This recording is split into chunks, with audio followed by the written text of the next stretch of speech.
Hi guys, and welcome to Red Psyche, a space where we dive into our psyches and of those in our community. I'm KB, and today we'll be talking about the intersection between psychic/supernatural experiences, mental health, and the way that this shapes cultural perception of reality. I'm interested in exploring how the Western cultural values and norms actually are eroding our ability to connect to the spiritual realm as well as tap into our own potential. I feel that psychic and supernatural experiences are able to help us better understand our relationships with ourselves, our communities, and also the universe at large. But yet, for whatever reason, the West fails to recognize or even respect these beliefs, and often goes out of its way to actually minimize the importance of these experiences. So through analyzing the different elements at play that are actually perpetuating a certain lens on supernatural, psychic, and tangible experiences, I've been able to pinpoint two things that I really want to focus and talk more about. So the first one would be the sensationalizing of these experiences and turning them into something that is entertaining and easily digestible. And the second one, frankly, the most insidious, is the clinical mental health model that millions of us are subjected to and that every year rakes in upwards of hundreds of billions of dollars. So because of that, because there are profits at play, and I see the way that these experiences have basically been turned into commodities, I kind of just wanted to dive into this topic, which is a pretty abstract one, and try to present that as information for you to just munch on a little bit and make sense of it in whatever way makes sense for you. So the term supernatural, psychic, or paranormal experiences relate to or are part of a reality beyond the observable physical universe. So when we think about supernatural experiences, we might think of them as these like out of touch stories or beliefs from, different cultures or even from like friends and family. And even if you haven't personally experienced something that you would necessarily call paranormal, psychic, or whatever, you've more than likely been exposed to it through media. There's countless of shows, movies, books that touch on these otherworldly experiences or spiritual gifts, spiritual inclinations. I think about things like That's So Raven or Stranger Things. Both of the main characters in these respective shows have spiritual gifts or abilities that allow them to act in a way that is beyond what is normal. And I think that a lot of the success around these shows is that there's a lot of entertainment value around it. But even more than that, I think there's a lot of curiosity and desire to understand and even have those abilities ourselves. But I think that because we consume it through this entertaining lens, it feels very fantastical. It feels very removed from reality. And so therefore, these experiences tend to just live in that context. They live in that entertaining book or that entertaining show or that movie that we saw. But as soon as we start playing with the idea that there maybe is more to reality aside from what we can see on the very surface, then it gets concerning. That's where we are possibly subjected to the clinical mental health model that ultimately aims to label and segment people based on the symptoms, behaviors, thought patterns that they are presenting. So let's take deja vu, for example. This is a very common experience. Most likely you've experienced it in your lifetime because something like 97% of us have experienced it, and something like 67% of people experience very regularly. Despite its commonality, some researchers have actually associated chronic or frequent deja vu with neurological or psychiatric illness. However, when we look at Eastern philosophical traditions, particularly those that believe in reincarnation like Hinduism and Buddhism, deja vu has often been interpreted as evidence of past lives. So it seems that the West doesn't really understand or have much respect for these phenomena, given the lack of hard, quantifiable data on their cause and their function. There seems to be this emphasis on labeling and diagnosing, so then these intangible experiences are then subjected to a cold clinical model that ultimately loses out on a lot of countless pieces of valuable, qualifiable data. And qualifiable data is really just information that help us understand why, how, or what happened in a specific context. And often for that to happen, we need to hear it firsthand from the individual that experienced that. So why does it matter? It matters because there are millions of people, predominantly people of color, I should say, who are experiencing unexplainable phenomena like seeing things, hearing things, smelling things that nobody else does. And then when they try to go out into the world and look for help, they are subjected to the West clinical model, which ultimately labels them as schizophrenic or bipolar. For example, in the US, African Americans have been found to be 3 times more likely to be diagnosed with schizophrenia. And in Western Europe, it's documented that immigrant groups are more likely to be diagnosed with schizophrenia, particularly those of Afro-Caribbean descent. So when we consider all of this, it seems that the West just isn't as interested in understanding the why behind these experiences as much as it's invested in the labeling and the diagnosis. It should be noted that the scrutinization of the West mental health model is not a new one. An essay by Thomas Sheff triggered much discussion when he controversially described mental health disorders as being merely the consequence of a labeling process. This idea was later modified by Bruce Link, who differentiated the various steps in adopting the role of a mentally ill person. So the first step in labeling the mentally ill would include societal standards and norms, as well as the impact of deviating from these. Sufferers increasingly withdrew from social interactions to avoid negative reactions, which consequently reduced their participation in society and in their normal lives. The social retreat and self-isolation ultimately diminishes somebody's self-esteem and in turn increases their vulnerability to psychosocial stress. And as a consequence of that, the social networks, the community, the access to support of mentally ill individuals are usually very small and restricted. So this marginalization and stigma around schizo or bipolar behavior obviously clearly has an implication on the individuals that are experiencing it. There was this interesting article that talked about how schizophrenic or bipolar individuals often had an emphasis on their psychotic symptoms rather than their mood symptoms. That term alone, psychotic, just has so much weight behind it, so much negative energy around it. So it makes sense that people in BIPOC communities are less likely to seek help. It's already difficult enough having access to mental health professionals to better understand yourself. And it's not really encouraging when you do go disclose about your experience and then that individual is creating more negative associations between what your intangible experience is and what that means about you. It's like a form of gaslighting in itself because those individuals that are experiencing those symptoms or those intangible whatever experiences might be labeled a certain way. And seeing that more disproportionately affects BIPOC communities is concerning and leads to more questions of why that is. So now let's talk about pathologizing and how that can actually impact someone's self-concept and their relationship to the world. Pathologizing is when you treat others differently based on their non-normative behavior or characteristics. Pathologizing implies judgments about how you think a person should act or behave based on a typical expectation or a social norm. So I think that when we're talking about intangible experiences, especially as it relates to mental health, it's very, very important to think about the context of the experience as it varies by individual. So the first time that I was ever seriously confronted about my mental health was at the age of 20.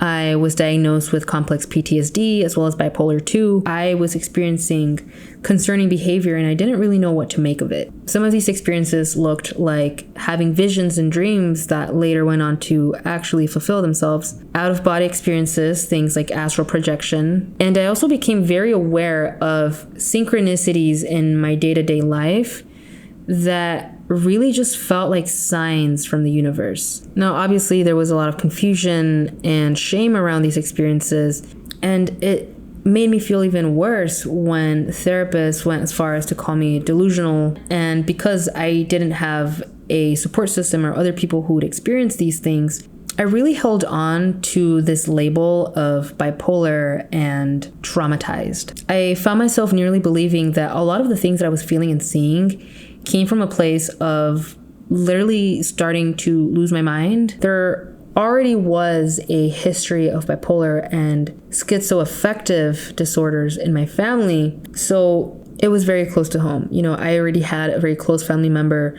that had been hospitalized, and I'd seen a lot of what it looked like when they were in these like delusional states. So I didn't come to them for support. Instead, what I did was go on Reddit and try to ask questions and see what people were experiencing and what they were making of their experiences. So a lot of the sentiments that I found from individuals in these different threads was that in therapy, they only really felt subjected to this labeling, diagnosing, and stifling of the symptoms through medication. And I very much related to that. I felt like my symptoms, my experiences were something to be tamed and not something to be explored.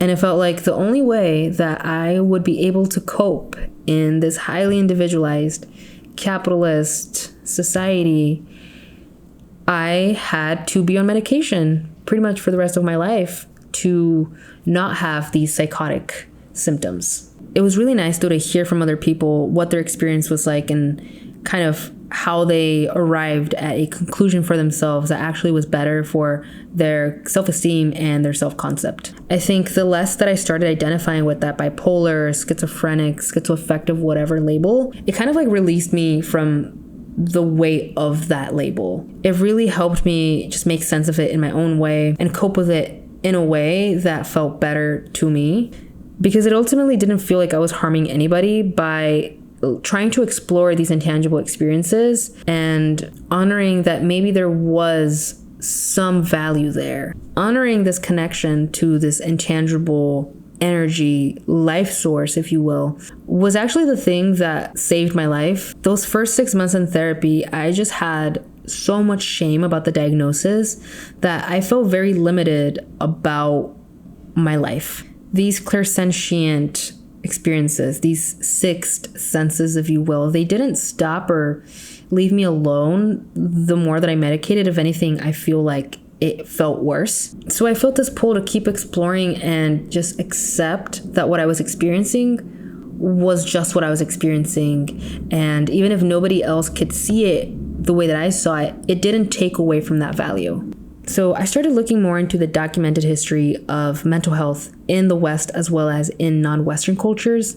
And that helped a lot. It really helped open my mind up to the possibility that I wasn't flawed or crazy. I just happened to live in a culture that didn't provide resources or support for individuals like me. And it wasn't my fault. And it also wasn't my job to fix myself.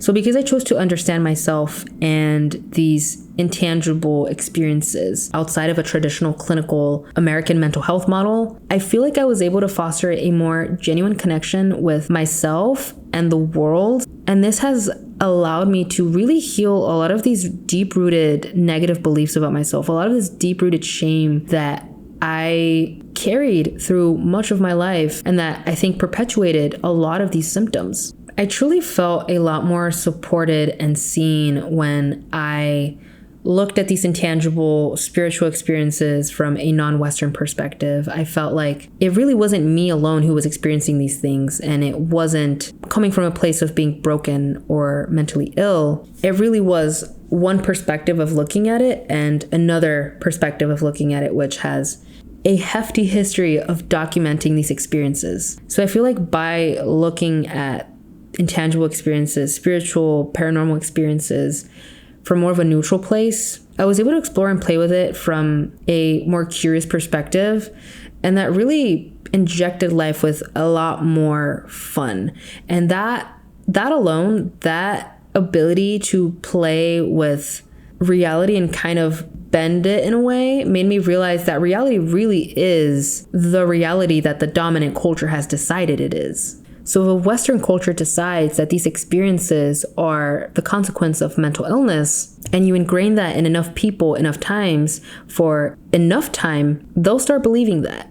And it's really hard to start breaking out of those paradigms when you think about how it not only impacts us, but it's impacted our ancestors, the people that have come before us who've also been stripped of their beliefs and the value in their experiences.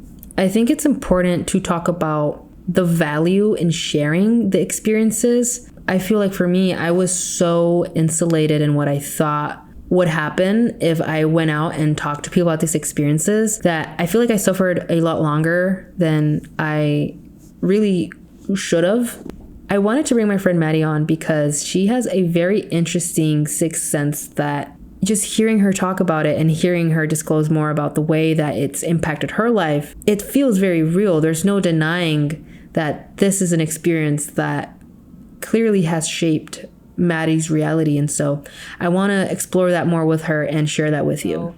I want to hear more about what your experience has been like.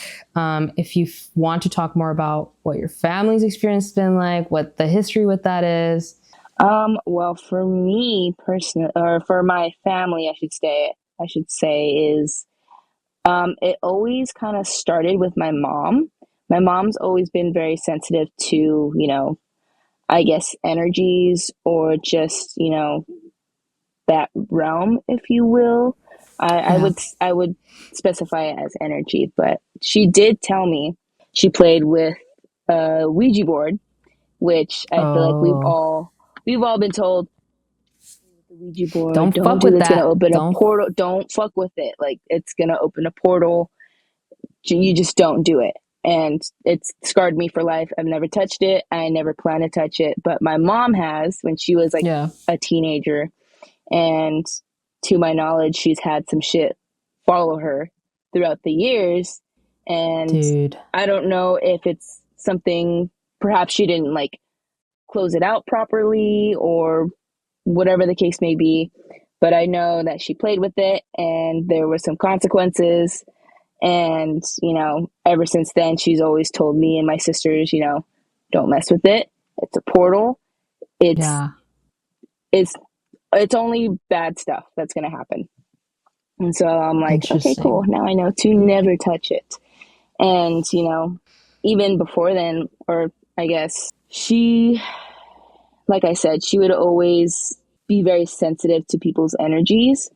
And I guess that's where it comes into play with, this sixth sense that I guess she has of, for her, she would smell carnations. Carnations was a big deciding factor of when she knew someone, either I guess close to her or somebody personal, was going to pass. So anytime, doesn't matter where she's at, she would smell either carnations or like her grandmother's perfume or her grandmother's cigarettes. And so I didn't know this until, I was older and she would tell me because I had very similar experiences. So she would be like, oh, yeah, I get that too. I know when someone's going to pass when I smell this or when this takes me off guard. Like I know like something's going to happen. And I'm like, yeah, me too now. As I've gotten older and have paid more attention to it, I think now that she's older, she doesn't she kind of like pushes it down so it doesn't really come into play for her as much as it does me where I pay a little bit more attention to it. But I also think if I don't give it as much energy, if I don't give it energy, then maybe it won't come. Yeah, I think in hearing you share what it's been like for your mom and what you've observed and how it feels now, I think it's interesting hearing you refer to this as energy. I feel like just acknowledging that alone has a lot of power in it because it's like very much unique to you and then unique to your mom and what she's experiencing, like what that smells like, what she's feeling. It's like, how do you quantify that? I think that's where we run Yeah, into the issue, kind of like dreams of like, I can describe to you the dream, but I can't really I can't put you in my feelings and like the visual of like what that dream looked like. You just have to believe me that right. that's what I Yeah, experienced. just take my word for it and just this is what I'm telling you. Yeah. Hopefully there's some way of a tangible way of tracking it, but Right. it's energy. There's no Energy. tangible way. It's just energy. I don't know how else to describe it. Energy. Energy Yeah. is big. As I've gotten older, like Energy's it. just throughout my Yeah. life, is like energy's fucking big. Pay attention to that shit. Do you feel like you're more aware of it now as you've gotten older? How, Absolutely. how so? Absolutely. I think just by as many experiences that I've had, I've, as any human does, if something happens multiple times, you're going to kind of want to, connect the dots and be like, okay, what are the patterns? Yeah. Why does this keep happening? Or every time this happens, this is the consequence of it, or this is the aftermath of it. So that's when I started doing that for myself and, to introduce my own like sixth sense of knowing when people are going to pass that are close to me. That is as far as I've gone with my abilities, if you will, with my sixth sense. Yeah. So tell me more about that. I know you've kind of shared with me a little bit, but how would you describe your sixth sense to somebody that has never maybe heard of it before, or just hasn't had psychic experiences like that? Mm-hmm. Yeah, and it's even calling it a psychic ability, it feels, I guess maybe because psychic has a negative connotation to it, Yeah, I was gonna say. even if it's in like Hispanic culture or just culture in Yep. general, it's like you're opening a doorway. It's like you're not supposed to mess with that, but it's like, well, a Ouija board is maybe more so on that end, but like, Yeah, what are don't play with that. yeah, we'll get into it. But for me, I think the best way to describe it is I just, mentioned to somebody like I have a sixth sense of knowing when someone either close to me or that I've met personally that maybe has had an impact on me is going to pass. And everybody's like, well, what do you mean by that? I'm like, my key factors of knowing when this is going to happen is every time I've noticed it's a smell of cigarettes. It's either a cigarette smell or some sort of smoke. And the second I smell that, it feels like the world around me like goes quiet and I just zone in and I'm like, oh shit, it's happening.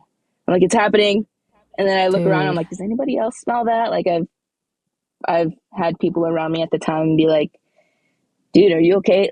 It's like Raven in That's So Raven, where like she has a vision and she like Yeah. kind of like veers off. That's what it feels like for me. It's just everything goes whoop, and I'm like, oh no. Oh, And wow.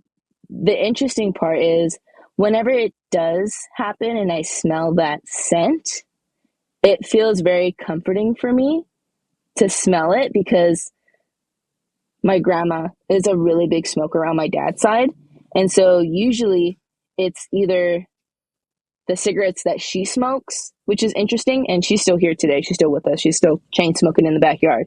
But she's like, it's it's that scent of cigarettes just kind of as I've grown up, where it's like comforting and I'm like, ooh, like I'm not attracted to it, but it's like it's a familiar smell.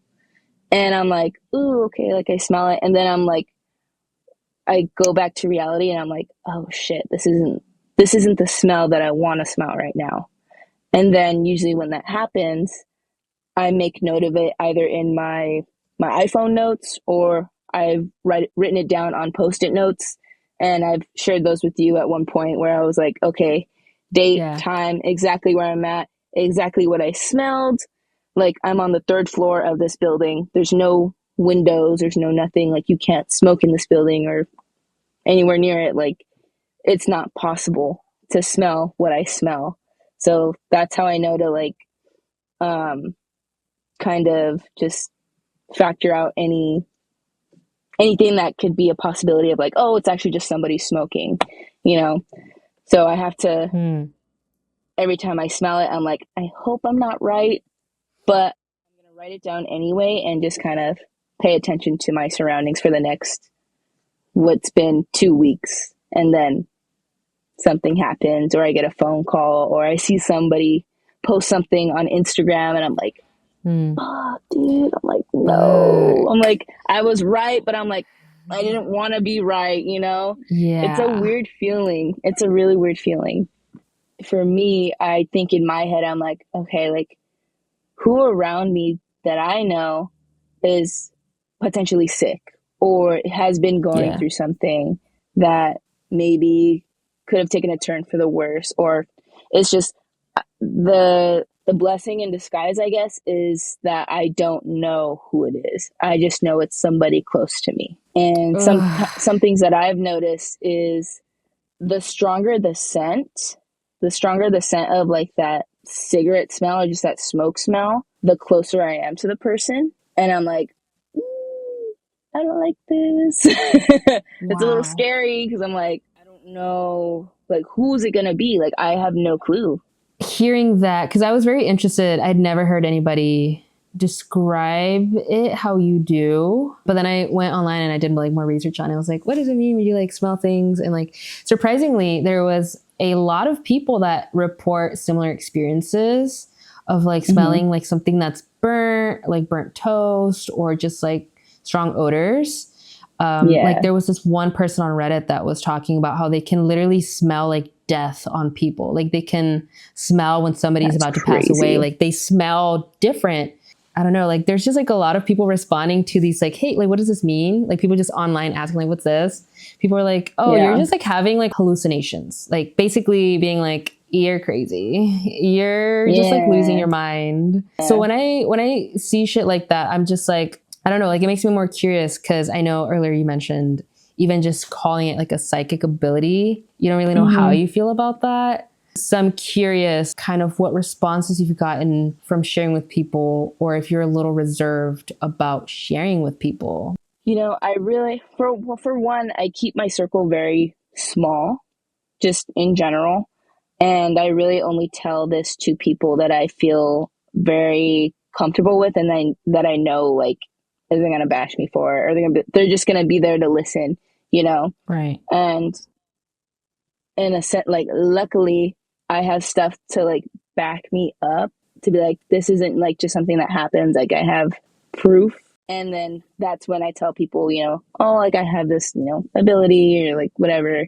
I can sense when somebody's gonna pass and they're like, okay, like, what do you mean by that? And I'm like, well, let me give you my list. So this happened on this day, and then they're like, oh shit, that's crazy. That You have the receipts. that's wild. I have the receipts, and so I think the people that know the most are any of my past partners because how do you go, you know, dating someone? It feels like a secret almost, where it's like, okay, like I had a feeling my grandfather was going to pass. How do I explain that to you? It's like, well, you know, I smelled this on this day and this is what happened. And this amount of time later, he passed. Or even with my ex at the time, I knew, I didn't know it was going to be their dad specifically, but it was, you know, I had a confirmation that this is what happened on this day at this exact time. And, you know, I talked to them at one point and told them that, and they were like, the initial start to that conversation was like, "Hey, can I ask you something? Like, I know it's a little personal, and like we haven't really talked in a while, but like, can I ask you? You know, I saw that your dad passed. Whatever. Do you know exactly what time that happened and what day? Like, do you remember?" And she gave me exact date, time, everything, and I told her I was like, yeah, dude. I smelled the smell. I got really dizzy at this time, and I wrote it down in my notes at 12 o'clock this day. And a week later, I saw your sister post that your dad had passed, and I just told her that, and she just sat there, just looking at me. She was like, "No fucking way." She was like, "Stop!" Like she was freaked out by it, but like she had already known as we were dating that when we were dating that you know I had this ability, and she like not to say that she didn't believe me, but it was like it was still new and fresh to me, so I was still understanding it. But as time went on, when we dated, more and more receipts came, and she was like, "Oh shit, this is legit." So anytime, sometimes she would look at me if we were together, and I would just kind of look at her and be like, I would just have like a nervous look on my face, and she's like, "What? Like, are you okay?" And I'm like, I smelled the smell. That's what I would call it. I'd be like, I smelled the smell. And she'd be like, block, dude. It's like, are you okay? And I'm like, I think so. I hope so. That's usually how I refer to it with that person at that time. And so when we reconnected at that moment, I told her, I was like, I smelled the smell. And she just was like, no, no, you didn't. I was like, yeah, I did. I did. She was like, Dude. that's crazy. To add on to that, since that started happening, to my knowledge, the earliest I can remember was probably when I was in high school. That's when I like had my first encounter with that scent. But I didn't really pay much attention to it. I was like, oh, okay, that's weird. Like you smell a familiar scent, and it's like it brings you back Sure. to your childhood, and you're just Like a like, oh, okay, like nostalgic. yeah, yeah, that's the best way that I can like describe it at that moment in time. It's like, oh, like I smelled this, whatever, and okay, whatever. And then something happened to where somebody in my family, I think I might have met him like once or twice. So he wasn't super close to me, but he was in the family. And he was going to his wife had passed. He was older already.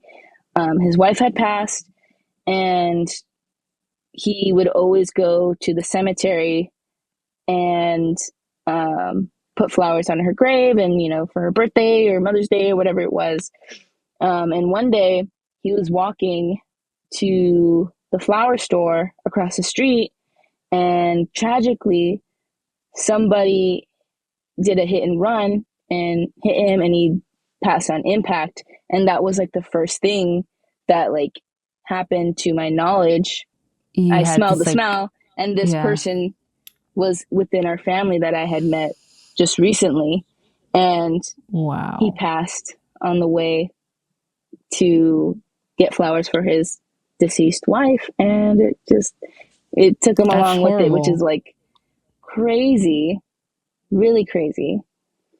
And so that was the first time I was like, whoa, that's crazy. But I never put two and two together until, the next thing that happened.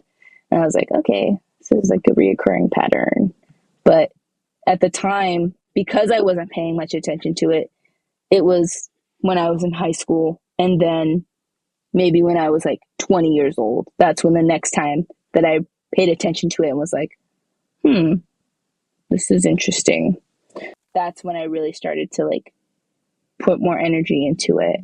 And as I've put more energy into that, I also feel like I've been very um I've been very sensitive to other people's energies as well, in knowing like just, feeling when someone's sad or if someone's like not okay, like I feel very like in tune with that.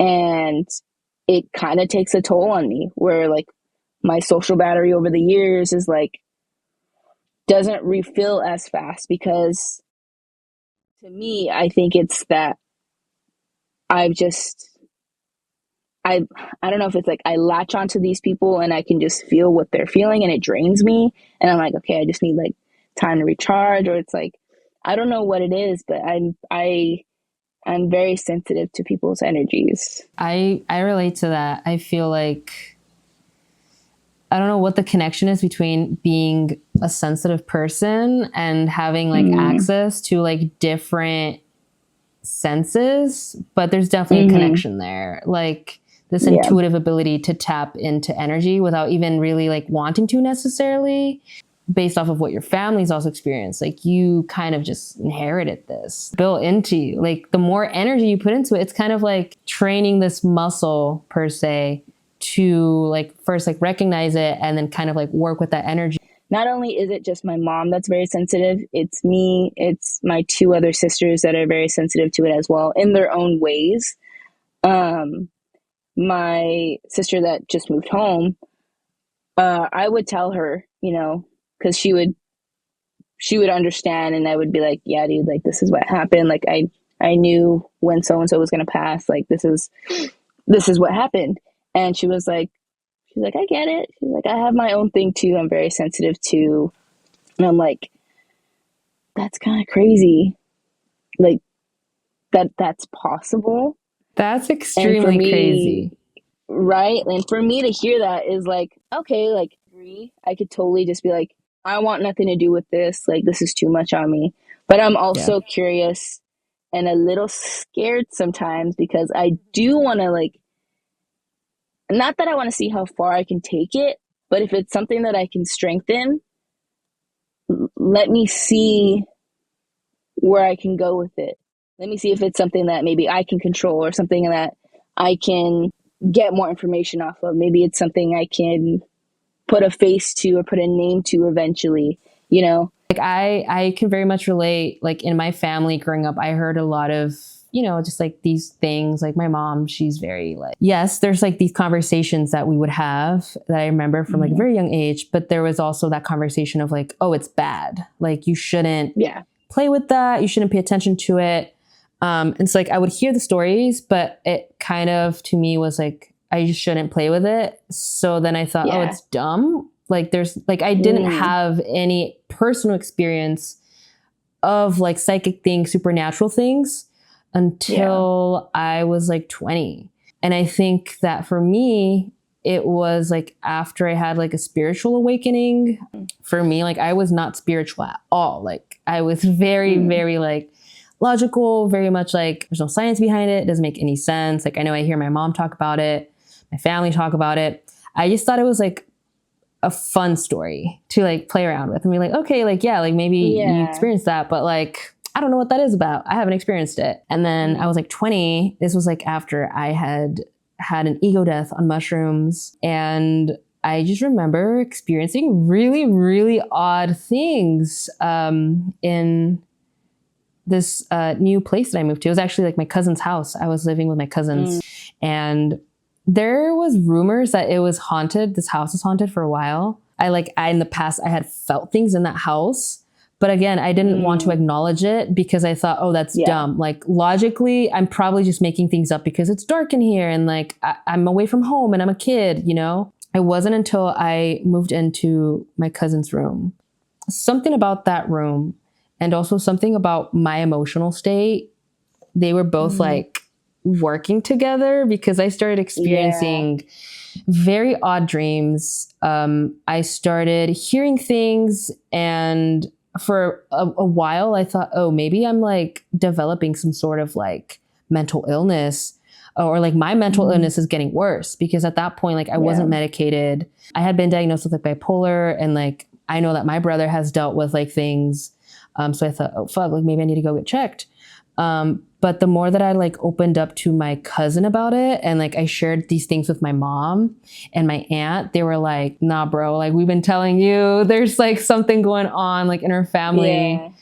Yeah, it honestly made me very curious because I had never actually played with it. And then when I started experiencing it for myself and I did notice how the energy became stronger when I actually did pay attention to it and I tried to like channel it and see if I could control it, I would get a response.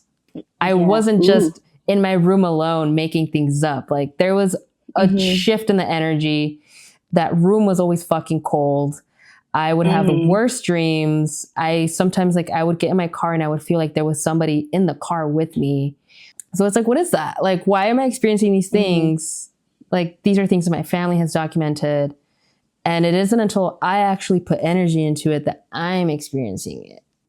But yeah, it was 2021 that I think I had the most access to this realm because I was intentionally strengthening my connection to it. Like I was very into tarot. I was doing a lot of really deep meditations and like actively like speaking to the energies in that house, being like, hey, like, what is this? Like, I'm coming from a place of love and like positive energy. I'm only looking for that. But I feel like because I had that, it was more, if anything, trying to like drag me down and like take from my positive energy. And that's when I started to get really scared because I started to become aware of how it was affecting my mental health. Like I was just anxious all the time. Again, I would be in my car and I'd feel like there was somebody in there with me. It would just like follow me places. And I didn't like that anymore. It was like, okay, this was fun at first and it was a novelty, but now it's following me everywhere. It's in my dreams. I'm like running for my life in these dreams because there's like these entities chasing me, trying to like take me with them. I don't know where. And that just like all just confirmed it. It's like to this day, I don't know what to label that. I don't know what that is, but there's something that certain people can access. Yeah. Like to each their own. There's believers and non-believers. For me personally, when it comes to any paranormal stuff, ghosts, demons, angels, if you will, I believe in that stuff. I've had my own experiences with them. You know, one thing to note though, and like just kind of like bringing back like my own family's like sixth sense or abilities. For me, when it comes to anything paranormal that I've encountered, it's only been something that I could hear. I've only ever heard things. I've never been able to physically see things. Now, for my sisters, on the other hand, they've been able to physically see things, like whether it's a black shadow, a black mass, or anything of that sort. Mm-hmm. Yeah. I've never had that happen. I've only been played with audio with my own ears, is things that I've heard. And, you know, I think that's where my siblings and their sixth sense comes into play.